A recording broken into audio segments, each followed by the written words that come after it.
Assalamualaikum warahmatullahi wabarakatuh. Selamat datang di channel kami. Terima kasih sudah klik video ini.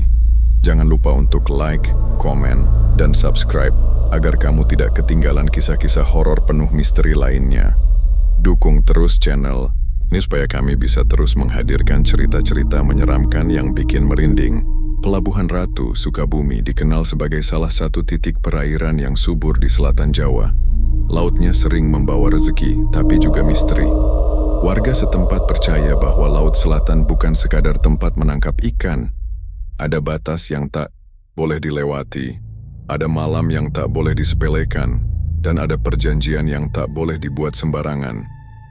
Di tengah kehidupan para nelayan itu, ada satu nama yang sangat dikenal, Pak Roni.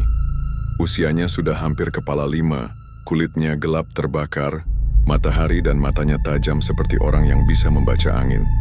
Dia adalah nahkoda kapal cumi bernama Nusa Indah. Kapalnya sederhana, tapi anehnya hampir selalu pulang dengan hasil tangkapan melimpah. Lebih banyak dari kapal-kapal lainnya, bahkan saat musim buruk sekalipun. Pak Roni punya 3 anak buah tetap dan 1 orang tambahan yang berganti-ganti, tergantung musim. Para ABK sering heran, bagaimana bisa Pak Roni tahu persis di mana cumi-cumi berkumpul. Bahkan tanpa alat sonar pun dia bisa memimpin kapal ke lokasi yang benar.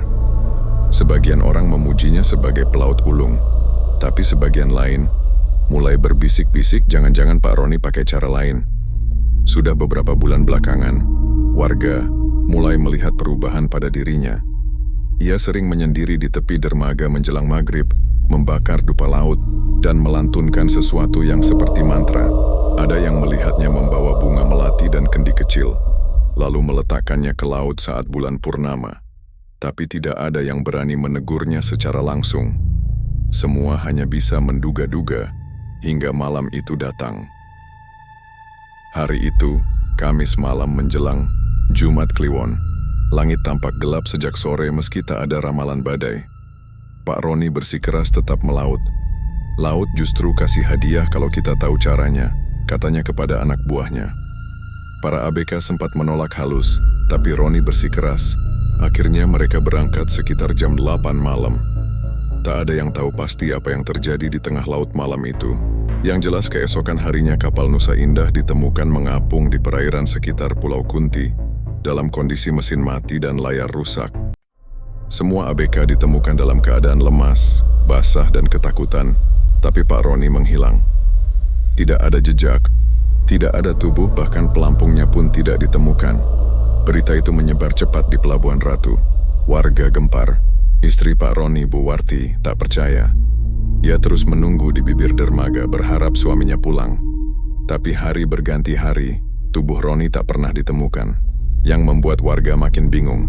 Setiap malam Jumat Kliwon, ada tetangga yang mengaku melihat sosok lelaki berjas hujan laut berdiri di depan rumah Bu Warti.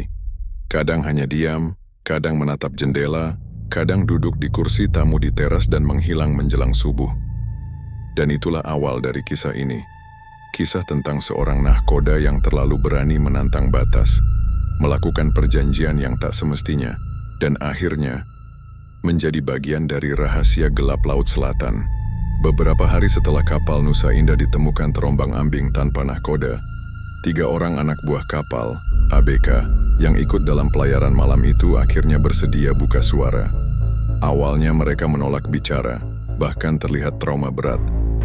Salah, satu dari mereka, Darman, sempat demam tinggi dan mengigau selama 2 malam penuh. Tapi ketika kondisi mulai tenang, mereka mengumpulkan keberanian untuk menceritakan apa yang benar-benar terjadi. Kisah mereka membuat bulu kuduk siapapun yang mendengarnya berdiri. Perjalanan yang aneh sejak awal. ABK pertama, Jaya, mengaku sejak awal mereka berangkat dari dermaga malam itu, suasana sudah terasa janggal. Biasanya, ombak malam hari di Pelabuhan Ratu hanya bergulung pelan. Tapi malam itu, laut tenang secara tidak wajar. Langit tampak gelap pekat, tidak ada bintang satu pun, dan angin terasa dingin menggigit. Seperti meniup langsung dari dasar laut. Pak Roni diam saja di depan kapal. Dia tidak bicara sepatah kata pun. Matanya menatap lurus ke tengah laut. Saya lihat tangannya menggenggam sesuatu seperti keris kecil. kata Jaya pelan. Sekitar 1 jam setelah kapal menjauh dari daratan, mereka sampai di perairan yang oleh nelayan setempat dikenal sebagai Laut Tujuh Palung, daerah yang katanya menjadi pintu tak kasat mata menuju wilayah gaib Laut Selatan. Banyak nelayan yang menghindari area itu, tapi Roni malah berlabuh di situ. Tanda-tanda tidak biasa ABK kedua Sarwo mengatakan bahwa peralatan navigasi mulai kacau begitu mereka berhenti di lokasi tersebut. Kompas berputar tanpa arah, lampu kapal mati mendadak meski acu baru diganti, dan radar tak menunjukkan tanda ikan apapun. Lalu mereka mendengar suara gamelan dari arah laut, samar-samar, seperti dari kejauhan, tapi jelas sekali iramanya. Disusul dengan aroma melati yang sangat menyengat, padahal mereka di tengah laut. Saat itu, para ABK mulai ketakutan. Mereka meminta Pak Roni untuk memutar balik. Tapi Pak Roni tetap diam. Ia hanya menunduk, lalu melempar sesuatu ke laut. Kendi kecil berisi darah ayam dan potongan rambut. Setelah itu dia berteriak pelan, seperti membaca mantra dalam bahasa yang tak mereka pahami. Langit tiba-tiba berubah warna, merah, seperti senja berdarah. Ombak berputar mengelilingi kapal. Kami panik, ujar Sarwo, matanya memerah. Kehilangan, sang nahkoda ABK terakhir, Yayan, menuturkan kejadian paling menyeramkan terjadi saat mendekati tengah malam. Dari kejauhan mereka melihat sosok wanita berambut panjang memakai kebaya hijau berdiri di atas ombak, tidak bergerak sedikit pun, hanya menatap ke arah kapal. Wajahnya tidak jelas, tapi matanya seperti menembus ke dalam jiwa. Dan Pak Roni, dia malah tersenyum melihat sosok itu. Lalu jalan ke ujung kapal dan hilang. Begitu saja, seperti ditelan kabut, ucap Yayan sambil gemetar. Seketika setelah Roni lenyap, kabut tebal menyelimuti kapal. Semua ABK pingsan atau tidak sadarkan diri. Saat mereka bangun, hari sudah terang dan mereka sudah hanyut jauh dari titik awal. Mesin kapal mati, layar rusak, dan tidak ada satupun jejak Roni. Kejadian aneh yang masih berlanjut setelah kembali ke darat, para ABK mengaku sering mengalami gangguan. Mimpi buruk yang sama datang setiap malam. Mereka berada di tengah laut, dikelilingi wanita-wanita berbaju hijau, dan Pak Roni muncul sambil berkata, "Tunggulah giliran kalian." Bahkan salah satu ABK, Darman, ditemukan mengigau sambil menggambar bentuk perahu di dinding kamarnya. Di bawah perahu itu selalu ada gambar seperti cakar makhluk laut. Kesimpulan para warga cerita mereka menegaskan bahwa Pak Roni bukan sekadar hilang karena kecelakaan laut. Ada kekuatan lain yang menariknya, kekuatan yang mungkin berasal dari perjanjian gaib yang telah dia buat. Warga mulai percaya bahwa Roni bukan hanya hilang, tapi diambil oleh penguasa pantai selatan sebagai harga dari kesepakatan yang ia buat demi kekayaan hasil laut. Namun yang lebih mengerikan, warga yakin arwah Roni belum benar-benar pergi. Dan sejak malam Jumat Kliwon pertama setelah kejadian itu, gangguan di rumah keluarganya pun mulai terjadi. Sejak malam nahkoda Roni menghilang di laut, suasana rumahnya berubah drastis. Rumah kecil bercat biru muda itu dulu ramai oleh canda tawa. Tapi kini, rumah itu seperti tidak berpenghuni. Tirai jendela selalu tertutup dan aroma melati samar-samar sering tercium dari depan pagar setiap malam. Istrinya, Bu Warti, wanita sederhana yang sehari-hari menjual gorengan di depan rumah, menjadi pendiam. Ia berhenti berjualan. Setiap pagi hanya duduk di teras, memandang ke arah laut dari kejauhan. Ia seperti orang yang kehilangan arah, menolak kenyataan bahwa suaminya telah tiada. Dia belum mati. Aku tahu dia belum mati. Dia janji akan pulang, katanya pada tetangga yang mencoba menasihati. Anak semata wayangnya, Mila, baru berusia 14 tahun. Sejak peristiwa itu, Mila jadi murung. Nilainya di sekolah menurun, dan ia sering terlihat bicara sendiri di kamarnya. Pertanda pertama, ketukan di jendela malam Jumat Kliwon pertama setelah kepergian Pak Roni. Terjadi kejadian aneh. Sekitar pukul 1 dini hari, Mila terbangun karena mendengar ketukan pelan di jendela kamarnya. Awalnya ia kira itu suara ranting pohon tertiup angin, tapi suara itu terlalu teratur. 3 ketukan, diam sejenak, lalu 3 ketukan lagi. Dengan perasaan takut-takut, Mila mengintip dari celah gorden, dan di luar sana, dia melihat sosok ayahnya berdiri diam, mengenakan jas hujan sobek, wajahnya pucat seperti mayat, dan matanya kosong. Tapi yang membuatnya benar-benar ketakutan adalah ayahnya tersenyum, lalu mengangkat tangan seperti melambaikan salam. Setelah itu, sosok itu hilang begitu saja dalam kabut yang entah dari mana datangnya. Mila berteriak histeris hingga membangunkan ibunya. Bu Warti mencoba menenangkan anaknya, walau ia sendiri mulai gemetar. Karena ternyata, malam itu ia juga bermimpi. Dalam mimpinya, Roni duduk di ruang tamu, basah kuyup, tubuhnya dingin seperti es, dan berkata lirih, "Aku sudah janji akan pulang, meski bukan sebagai manusia lagi." Aroma melati dan goresan di cermin hari-hari berikutnya gangguan makin terasa. Setiap malam Jumat Kliwon, rumah mereka dihantui oleh aroma melati yang muncul entah dari mana. Bahkan tetangga sekitar pun mencium baunya. Lampu di ruang tamu sering mati sendiri padahal lampu baru diganti. Televisi menyala sendiri memperlihatkan layar putih dengan suara berdesis seperti ombak. Dan yang paling membuat merinding, cermin di kamar Bu Warti retak membentuk bayangan wajah laki-laki yang sangat mirip Roni. Mila mulai ketakutan tinggal di rumah. Ia pernah melihat bayangan seseorang berjalan melintas di lorong rumah, padahal mereka berdua saja yang tinggal. Kadang terdengar suara seseorang mengaduk kopi di dapur tengah malam, atau suara langkah kaki berat dari arah kamar Roni. Warga mulai resah. Kejadian ini membuat tetangga-tetangga menjadi gelisah. Beberapa warga yang lewat depan rumah Roni saat malam mengaku melihat bayangan laki-laki duduk di teras rumah itu. Beberapa lain mendengar sayup-sayup suara seseorang bersiul lagu Jawa kuno, yang konon adalah lagu pemanggil penguasa laut. Akhirnya seorang tetua kampung bernama Pak Hadi mencoba bicara dengan Bu Warti. "Bu, kalau boleh saya usul, panggil saja orang pintar. Mungkin suaminya belum tenang. Atau dia terikat dengan sesuatu yang kita nggak ngerti," kata Pak Hadi hati-hati. Awalnya Bu Warti menolak. Ia percaya bahwa suaminya akan pulang dengan selamat. Tapi setelah melihat Mila makin ketakutan dan sakit-sakitan, ia menyerah. Sebuah pengakuan terakhir malam Jumat berikutnya, Bu Warti bermimpi bertemu Roni lagi. Kali ini lebih jelas. Roni duduk di depan rumah menatap istrinya dan anaknya. "Aku minta maaf, Wart. Aku melakukan kesalahan besar. Aku buat perjanjian, dan sekarang aku tak bisa kembali." Tapi mereka belum puas. Mereka akan datang untuk menagih, ucapnya. Seketika mimpi itu berubah menjadi mimpi buruk. Lautan darah, suara gamelan, dan suara-suara jeritan para pelaut yang hilang.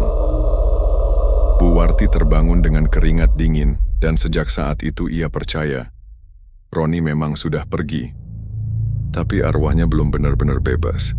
Ada sesuatu yang masih mengikatnya di antara dunia ini dan dunia lain. Sejak malam nakoda Roni menghilang di laut, suasana rumahnya berubah drastis. Rumah kecil bercat biru muda itu dulu ramai oleh canda tawa. Tapi kini, rumah itu seperti tidak berpenghuni.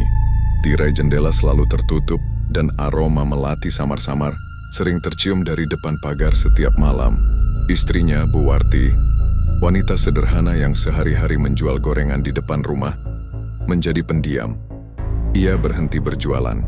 Setiap pagi hanya duduk di teras, memandang ke arah laut dari kejauhan. Ia seperti orang yang kehilangan arah, menolak kenyataan bahwa suaminya telah tiada. Dia belum mati. Aku tahu dia belum mati. Dia janji akan pulang, katanya pada tetangga yang mencoba menasihati. Anak semata wayangnya Mila baru berusia 14 tahun. Sejak peristiwa itu, Mila jadi murung. Nilainya di sekolah menurun, dan ia sering terlihat bicara sendiri di kamarnya.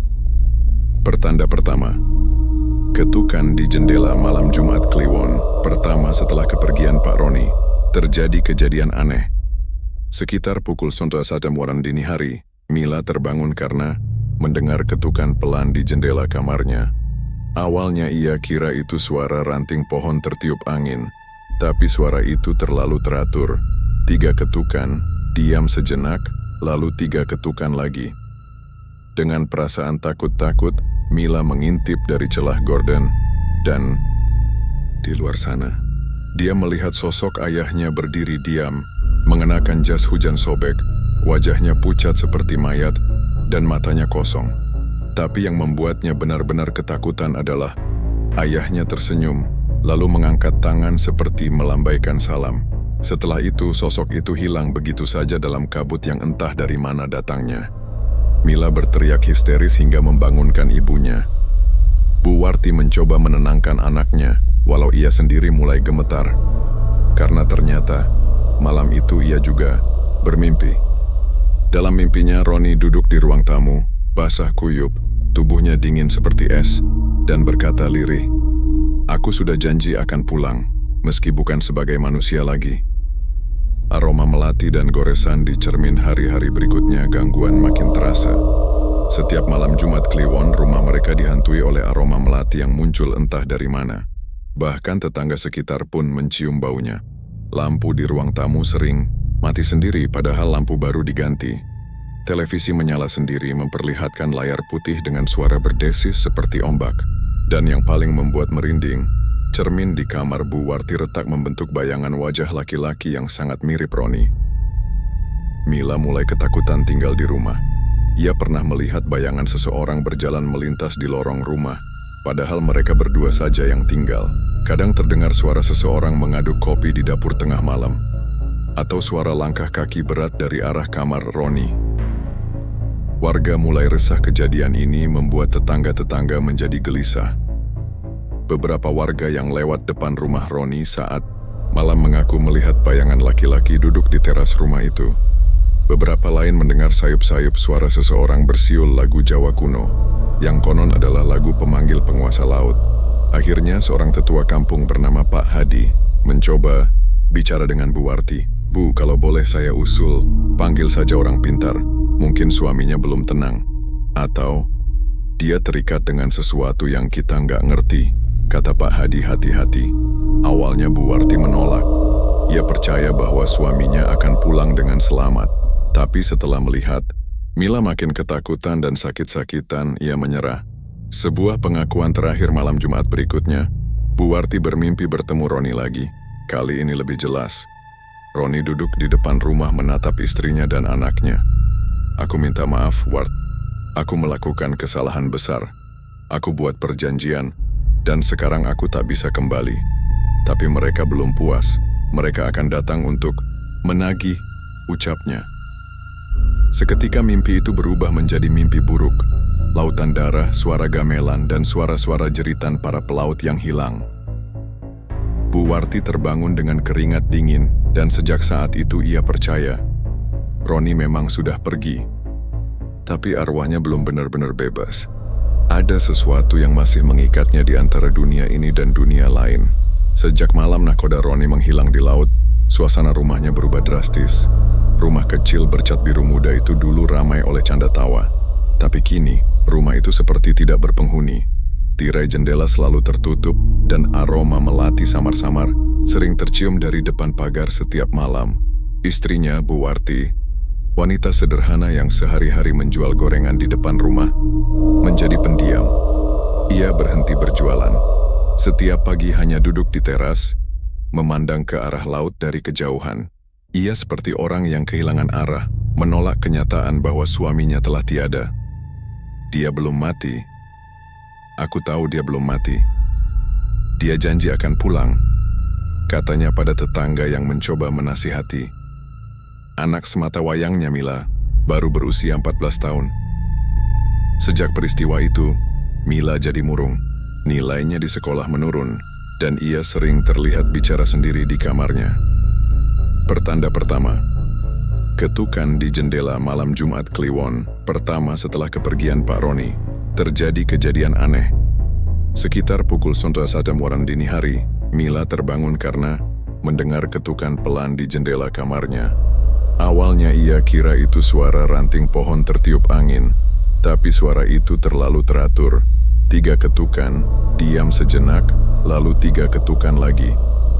Dengan perasaan takut-takut, Mila mengintip dari celah gorden, dan di luar sana, dia melihat sosok ayahnya berdiri diam, mengenakan jas hujan sobek, Wajahnya pucat seperti mayat dan matanya kosong.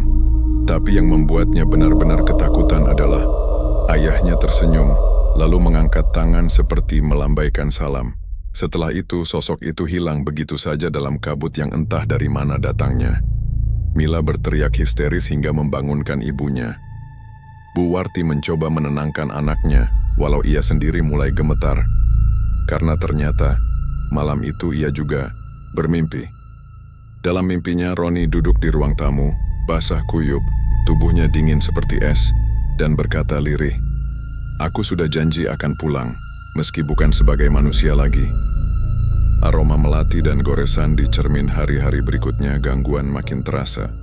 Setiap malam Jumat Kliwon, rumah mereka dihantui oleh aroma melati yang muncul entah dari mana. Bahkan tetangga sekitar pun mencium baunya. Lampu di ruang tamu sering mati sendiri padahal lampu baru diganti. Televisi menyala sendiri memperlihatkan layar putih dengan suara berdesis seperti ombak.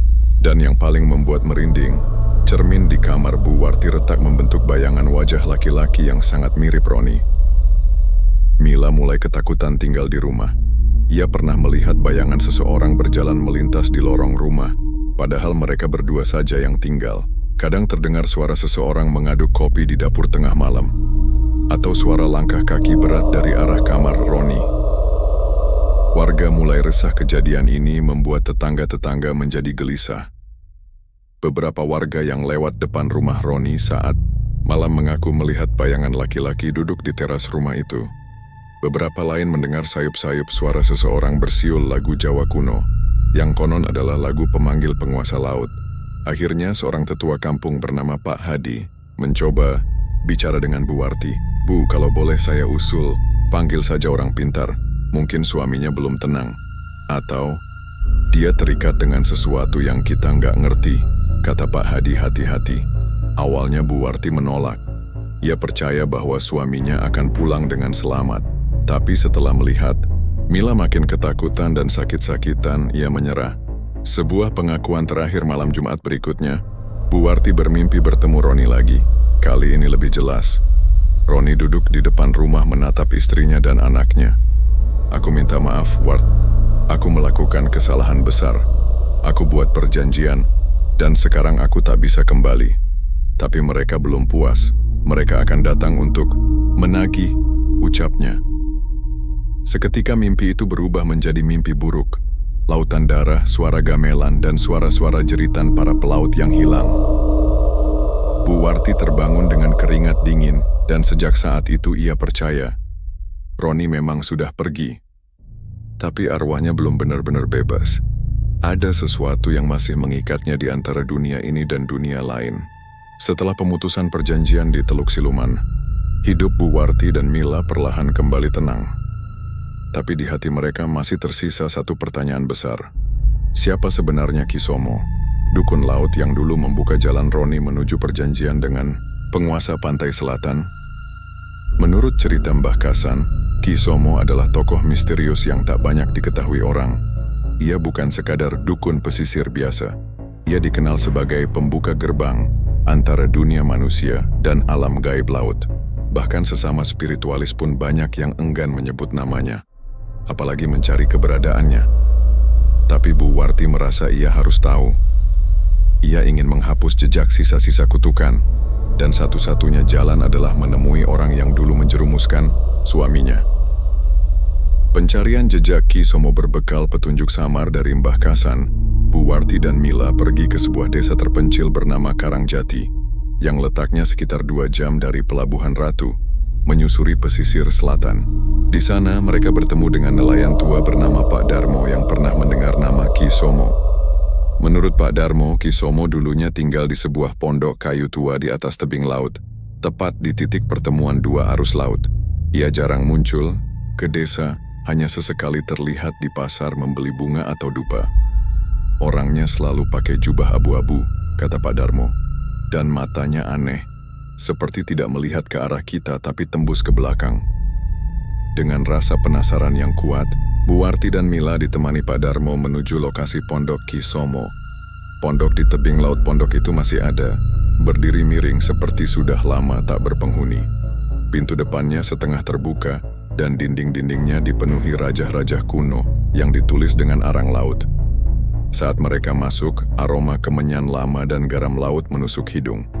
Di dalam, terdapat meja bundar kecil, beberapa botol kaca berisi air laut keruh kerangka ikan, dan gulungan kain putih yang tampak seperti jimat. Namun yang paling mencolok adalah lukisan besar di dinding belakang. Lukisan itu menggambarkan seorang wanita berbaju hijau duduk di atas ombak, dikelilingi wajah-wajah manusia yang seperti tersiksa. Di bawah lukisan itu tertulis tulisan tangan. Barang siapa meminta jalan ke laut, maka laut akan mengambil jalan. Kembali. Somo tapa kemunculan bayangan Ki Somo saat Mila menyentuh gulungan jimat yang tergeletak di meja. Angin laut tiba-tiba menderu dari arah jendela yang terbuka. Api lilin kecil yang dibawa Pak Darmo padam seketika. Di tengah gelap, itu terdengar suara serak namun tenang.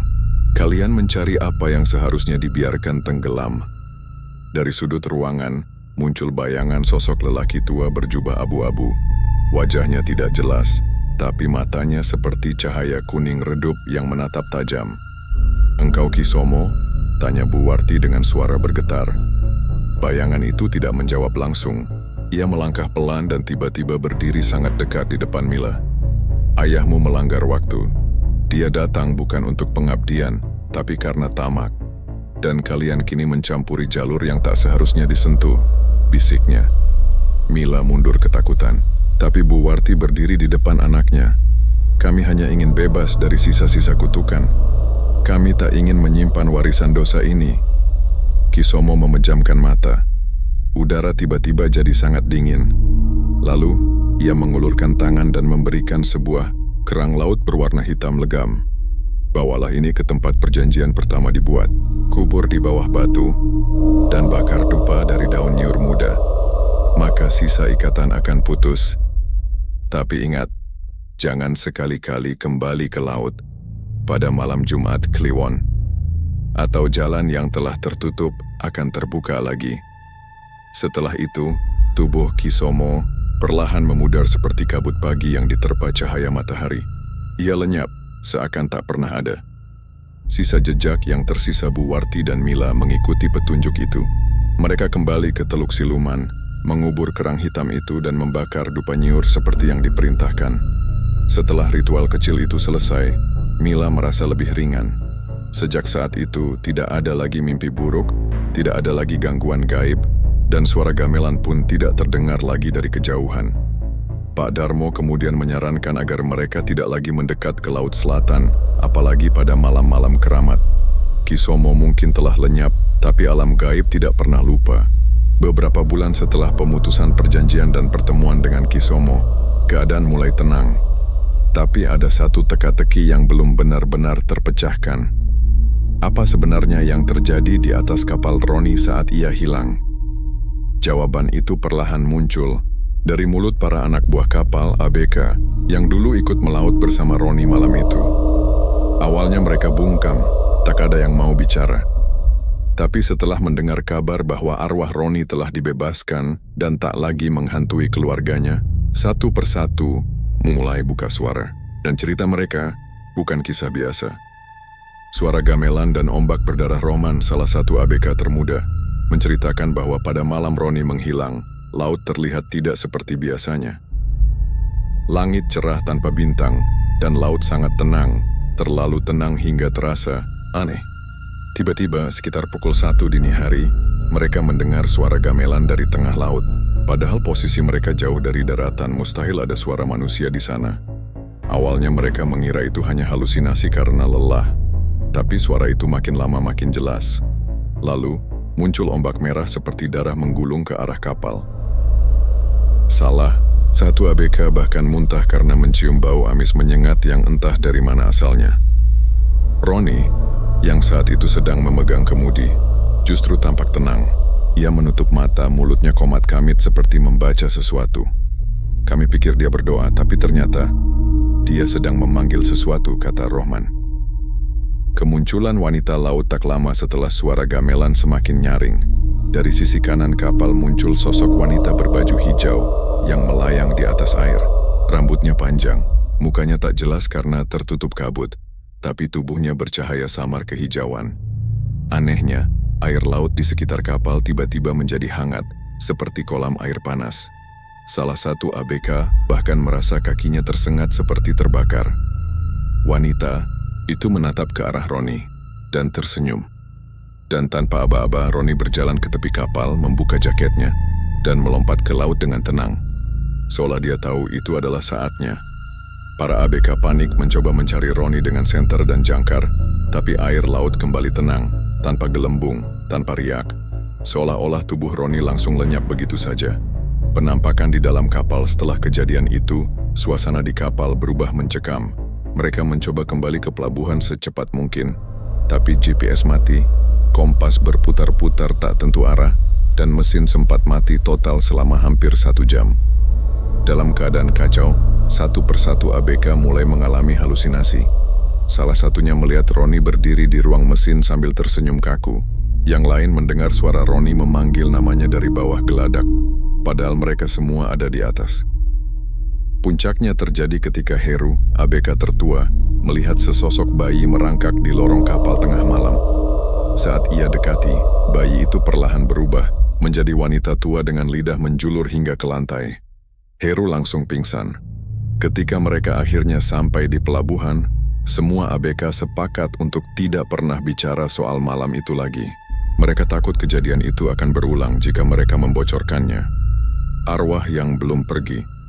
Setelah pengakuan para ABK menyebar, beberapa warga pesisir mulai bercerita bahwa mereka pernah melihat kapal Roni berlayar sendiri pada malam Jumat Kliwon, padahal kapal itu sudah lama disandarkan dan tak dipakai lagi. Bahkan seorang nelayan mengaku melihat bayangan nahkoda berdiri di ujung kapal, menatap laut dalam diam, lalu menghilang saat fajar tiba. Bu Warti, yang mendengar semua itu, hanya bisa menatap langit dan berdoa. Ia tahu, meski suaminya sudah dibebaskan, bekas perjanjiannya meninggalkan jejak yang sulit dihapus. Kesaksian para ABK membuka kenyataan bahwa perjanjian dengan penguasa laut tidak hanya mengikat satu jiwa, tapi menyeret banyak nyawa ke dalam kegelapan. Dan malam Jumat Kliwon masih menjadi waktu keramat, di mana suara gamelan dari laut bisa terdengar kembali. Bagi mereka yang masih membawa rasa bersalah, dan bagi mereka yang masih menyimpan rahasia di tengah ombak. Sejak malam mengerikan itu di laut, sejak kabar para ABK beredar di desa, Bu Warti dan anaknya Mila mulai merasa bahwa kedamaian mereka belum benar-benar pulih. Walaupun segala ritual pelepasan telah dilakukan, meskipun Kisomo sudah lenyap, dan kerang hitam sudah dikubur, arwah Pak Roni masih belum pergi. Hal ini bermula di malam Jumat Kliwon pertama setelah semua kejadian berakhir. Ketukan di pintu, jam 3 pagi waktu menunjukkan pukul 03.00 dini hari. Udara dingin dan sunyi. Di rumah panggung tua dekat pelabuhan, Bu Warti sedang tertidur di ruang tengah. Mila tidur di kamarnya, bermimpi buruk seperti biasa.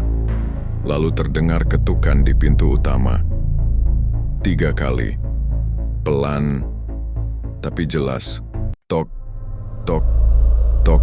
Bu Warti terbangun. Jantungnya berdegup keras, tapi entah mengapa tubuhnya berjalan sendiri menuju pintu. Saat membuka, tidak ada siapa-siapa di depan rumah, tapi aroma khas laut, garam, amis cumi, dan bau amis perahu tua menyeruak dari luar. Ia mundur pelan, dan baru menyadari tapak kaki basah membekas di lantai kayu menuju ruang tengah. Tapak kaki itu besar, persis seperti ukuran kaki Pak Roni. Sosok bayangan di ruang tengah malam itu. Bu Warti duduk diam di tikar ruang tengah, menyalakan lampu minyak, membaca surat Yasin perlahan. Tiba-tiba ia mendengar suara kursi kayu ditarik, suara khas yang hanya muncul saat ada yang duduk di kursi panjang dekat dinding. Saat ia menoleh, kursi itu memang bergerak sedikit, meski tak ada siapa-siapa di sana. Tapi yang membuat bulu kuduknya merinding adalah bungkus rokok Pak Roni yang ia simpan dalam laci lemari, tiba-tiba sudah tergeletak di atas meja. Dan Mila, yang baru bangun dari tidurnya, masuk dengan wajah pucat dan berkata pelan, "Bu, tadi ayah duduk di sampingku. Dia pakai baju nelayan, tapi matanya kosong. Munculnya bau asap dan ikan cumi basi sejak malam itu. Kejadian ganjil selalu muncul setiap malam Jumat Kliwon. Di dapur, kompor minyak yang tidak dinyalakan tiba-tiba menyala sendiri dan mengeluarkan bau amis cumi gosong.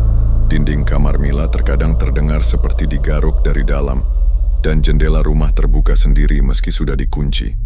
Tetangga pun mulai memperhatikan. Ibu-ibu sekitar rumah Bu Warti mencium bau tak sedap setiap Jumat Kliwon. Bau seperti ikan busuk yang lama tidak dibuang. Dan tiap kali itu terjadi, lampu-lampu rumah Bu Warti akan berkedip seperti mau padam. Puncaknya terjadi pada malam Jumat Kliwon keempat. Pak Roni. Duduk di teras malam itu, Mila merasa ingin ke kamar mandi. Saat ia membuka pintu, ia terkejut setengah mati melihat seorang pria duduk di teras menatap laut. Rambutnya basah, bajunya kumal seperti baru keluar dari air, dan tubuhnya memancarkan kabut dingin.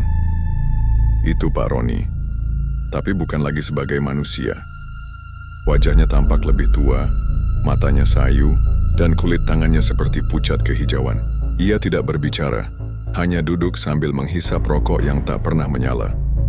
Mila memanggil ibunya, tapi saat mereka keluar bersama, sosok itu sudah hilang.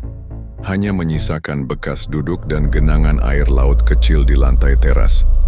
Misteri yang tak terpecahkan. Beberapa orang bilang, jiwa Roni masih terikat karena perjanjiannya terlalu dalam. Meski tali utama telah dilepas, sebagian jiwanya tetap berada di wilayah gaib. Ia tidak bisa masuk surga, tapi juga tidak bisa kembali ke dunia. Maka, satu-satunya jalannya adalah mengunjungi rumah dan keluarganya, mencari sesuatu yang mungkin bisa membuatnya benar-benar lepas. Ada juga yang percaya Roni masih membawa tugas dari penguasa pantai selatan. Sebab siapapun yang pernah membuat perjanjian akan selalu dicari hingga utuh, tidak cukup hanya membayar dengan tubuh, tapi juga dengan kesadaran dan ingatan. Penutup bab ini setiap malam Jumat Kliwon, kursi panjang di ruang tamu Bu Warti tak pernah kosong. Mila selalu meletakkan segelas air putih dan sebungkus rokok lama milik ayahnya di atas meja. Mereka tidak mengundang, tapi Pak Roni tetap datang, diam, duduk, dan menatap laut. Barangkali menyesal atau menunggu, karena jalan keluar dari dunia perjanjian itu belum benar-benar terbuka. Sudah lebih dari 3 bulan sejak Pak Roni hilang di laut, dan arwahnya mulai menampakkan diri di rumahnya setiap malam Jumat Kliwon. Walau keluarga telah mencoba menerima, masyarakat sekitar mulai merasa resah. Ada sesuatu yang belum selesai, dan tanda-tandanya mulai muncul. Dari laut, perahu nelayan yang terdampar. Tanpa awak suatu pagi yang berkabut, warga Pelabuhan Ratu digegerkan oleh penemuan satu perahu cumi-cumi terdampar di pantai. Bukan hal aneh jika perahu kembali sendiri karena ombak, tapi kali ini kondisinya tak wajar. Tali tambat lepas, jaring masih menggantung, mesin masih hangat, tapi tidak ada satupun awak kapal di dalamnya. Yang lebih menyeramkan, di lantai kayu perahu ditemukan jejak kaki basah yang mengarah ke laut, seperti seseorang berjalan ke tengah lautan lalu menghilang begitu saja. Dan di salah satu dinding kabin, perahu tertulis dengan darah. Yang lama belum lunas, yang baru sudah dipanggil. Kematian istri Pak Warjo 3 hari kemudian, Bu Mursih, istri dari seorang nelayan bernama Pak Warjo, ditemukan meninggal di sumur belakang rumah. Awalnya dikira kecelakaan, tapi tubuhnya kaku dan membiru seperti tenggelam, padahal sumur itu dangkal. Pak Warjo histeris. Ia mengaku seminggu sebelumnya ia sempat bertemu sosok wanita berbaju hijau di pinggir dermaga yang menatapnya sambil tersenyum. Dia bilang, "Waktunya ganti tumbal," ucapnya terbata. Pak Warjo dulunya adalah anak buah kepercayaan Pak Roni. Mereka sering melaut bersama, bahkan tahu soal perjanjian yang dibuat oleh Roni, meskipun pura-pura menutup mata. Kini Pak Warjo tahu, giliran dia yang harus bayar harga. Mimpi warga tentang Lautan Merah. Banyak warga sekitar Pelabuhan Ratu mulai mengalami mimpi yang sama setiap malam Jumat Kliwon. Dalam mimpi itu mereka berada di atas kapal, dan laut berubah menjadi merah darah. Sosok Pak Roni berdiri di ujung kapal sambil menunjuk mereka satu persatu. Lalu dari laut muncul bayangan wanita berambut panjang, memeluk salah satu dari mereka, dan menyeretnya ke dalam. Setiap orang yang bermimpi itu akan mengalami kejadian aneh dalam seminggu. Kambing mati mendadak, anak demam tinggi tanpa sebab, atau peralatan dapur bergerak sendiri. Warga mulai panik. Mereka yakin perjanjian Roni belum sepenuhnya terputus, dan kini laut menagih tumbal baru dari orang-orang yang terlibat atau pernah menikmati hasil pesugihannya. Mila dirasuki suatu malam. Mila yang sedang tidur tiba-tiba berteriak histeris. Tubuhnya kejang-kejang, matanya terbuka lebar, dan dari mulutnya keluar suara bukan suaranya sendiri. Roni, belum lunas. Keluarganya harus bayar. Mila, ikut ayah. Bu Warti dan tetangga yang datang hanya bisa menangis. Mereka mencoba memanggil Ustaz, tapi suara itu terus mengulang. Dia berutang, darah belum tergenang. Mila akan dibawa. Setelah diruqyah dan dibacakan ayat-ayat Al-Quran, Mila pingsan selama 2 hari. Saat sadar ia menangis dan berkata, "Aku lihat ayah berdiri di dasar laut." Tubuhnya terikat dan wajahnya hancur, tapi dia bilang Mila bisa bebaskan dia kalau ikut ke sana. Pengorbanan terakhir Bu Warti tahu, waktunya sudah tiba. Ia tak bisa membiarkan Mila jadi tumbal. Ia mendatangi Ki Somo, meski lelaki tua, itu kini hidup menyepi di gunung. Ki Somo menolak awalnya, tapi akhirnya berkata, hanya darah keturunan yang bisa menyelamatkan Roni atau mengakhiri semuanya. Malam Jumat Kliwon itu, Bu Warti pergi ke pantai membawa satu benda, jari manis Pak Roni yang pernah dikubur secara gaib dalam ritual pesugihan. Di bibir pantai, ia berdiri sendiri. Ombak menggila, langit gelap. Ia melemparkan jari itu ke tengah ombak dan berkata, "Ambil ini, ambil dia, tapi jangan Mila, biar aku yang kau bawa." Dan malam itu, ombak menggulung tinggi, lalu mereda. Pagi harinya, Bu Warti ditemukan pingsan di pasir pantai. Tapi sejak saat itu, arwah Roni tak pernah muncul lagi dan bau amis di rumah mereka pun hilang.